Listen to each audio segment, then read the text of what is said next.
All right, the newest project, I got my CDL, so I had to get a truck. Here we have a 1988 International S1954 is the model.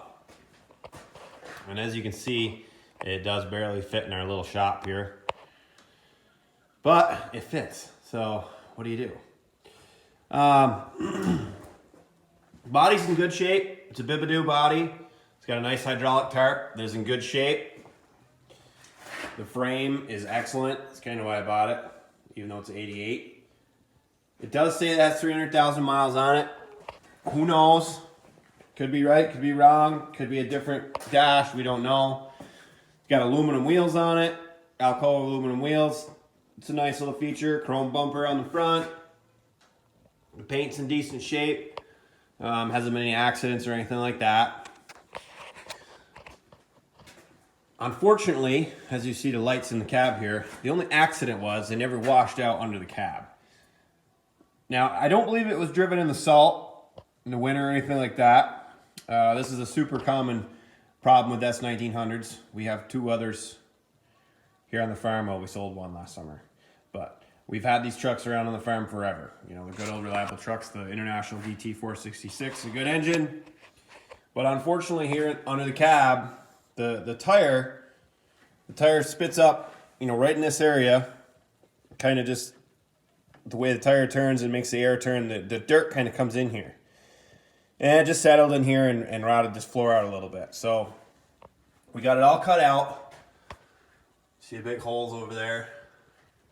It's really not, it was more of a big deal cutting it out probably than it's going to be to put the pieces back in. We got a metal shop bending us up some nice U metal like the main frame here, like the main cab frame has. So we'll be welding that all back in and welding the floor back in. The driver's side's a little tricky.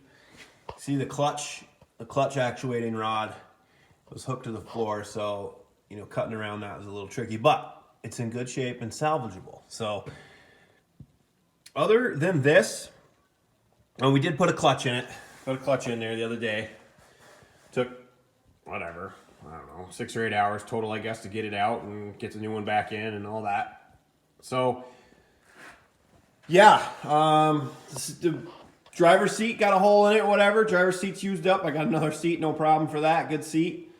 It's got air to the rear. So that's a good feature I was looking for. Single axle trucks are hard to come by. They're hard to find. I don't know why. Because it seems like nobody wants to use them for any type of construction, but it seems like everybody wants one. So I don't really get it. Got a hitch on the back. I got to change that. It's a little bit high for the trailers, and I just don't like the way it's on there. You can see there's a light smashed and typical dump truck stuff, but I don't really like the way that's all mounted, so that's getting changed as well. But, all in all, I'm pretty happy with it. This is, it's a heated body. Not that I care about that because I'm not doing any asphalt, but whatever. It's on there. So, like I said, S1900 is a pretty common problem. If you're a fix-it-yourselfer guy, it's not really that big a deal. Like I said, DT466 tried and true engine. No DPF, no DEF or other BS that goes along with the ignition or emissions. Just got a jack right here sitting on the tire holding the cab up right now on each side.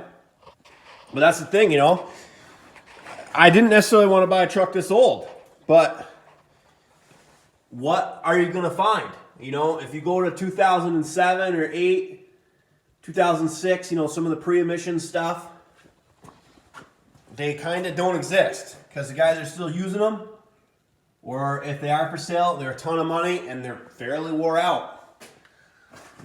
So I just figured I'd go with one a little older, a little more affordable for my first dump truck and see what happens.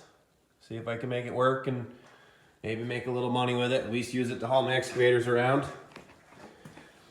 If you step up to a 10-wheeler, it's the same thing. You want to deal with emissions and stuff that doesn't work.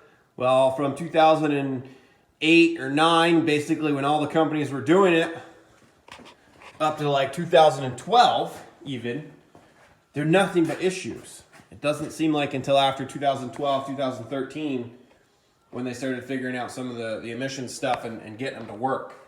So, you know, that's a big gap right there in trucks, you know, in affordable trucks that were in my price range. And I'm not buying one that I can't fix. I don't want one of the engine electronic issues that, you know, you can't fix, or the parts are obsolete and they don't exist. I mean, there's a lot of that out there. You got to be careful, you know, different engine packages and transmissions. There's so many different things. I know that this old truck will work. I know what this is. I know it'll work. So that's why I went with it. You know, the price I paid, I don't care if I spend as much as I paid for it on it, fixing it.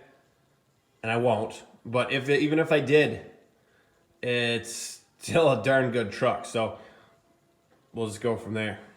And I'll keep you updated on how the progress goes here. Okay, here we are, Christmas Day. I just want to make a quick video where we're at this week with this truck. Got a cheap dual box mounted Tractor Supply, 36 inches long, passenger side. Should work just fine. We got a brand new fuel tank, brand new aluminum fuel tank. The steel one had a couple rust spots in it. I could fix it, but I've been that route with those type of tanks before, and I felt like for the $500 that the tank was, we'll just do it that way. It'll look nicer.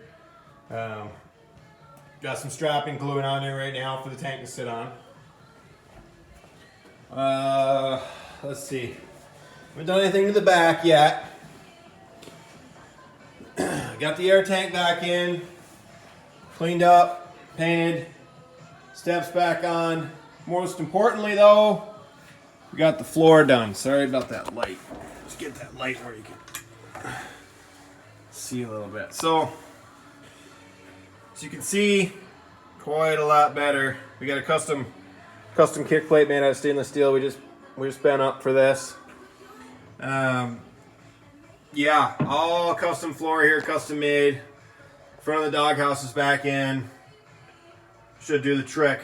Don't think we're gonna have any problems with the cab rocking around. I got a new seat. Got that ready to go in. We have new flooring, new rubber flooring, waiting to go in. I'm just waiting for the sound absorption material for under the floor, or under the mat rather. But as you can see, it came out pretty good compared to what it was. It's all welded. A couple bolts where there was factory holes and stuff. We did use some of those insert things there with that tool that's like a rivet tool, you know, to squeeze the inserts in. But all in all, I'm happy with it. It was a lot of work. I wouldn't recommend tackling this if you don't have the time and want to put the energy and effort in it, because it was a lot of work. But all's good now, so yeah, we still got a few things to do, you know, but we're going to be tapping trees here in another week or so. So I just want to get it running again so it's mobile and get out of the shop in case we got to bring a sap truck in here and work on it, or something else has to get worked on. And it's probably just basically going to get parked for the rest of the winter. Maybe once we get the taps in, a slow board day or something, you know, maybe I'll change out the radiator. Maybe I'll take the front wheels off, get some tires. There's a bunch of stuff to do still, but the hardest part is done, so I'll keep you posted.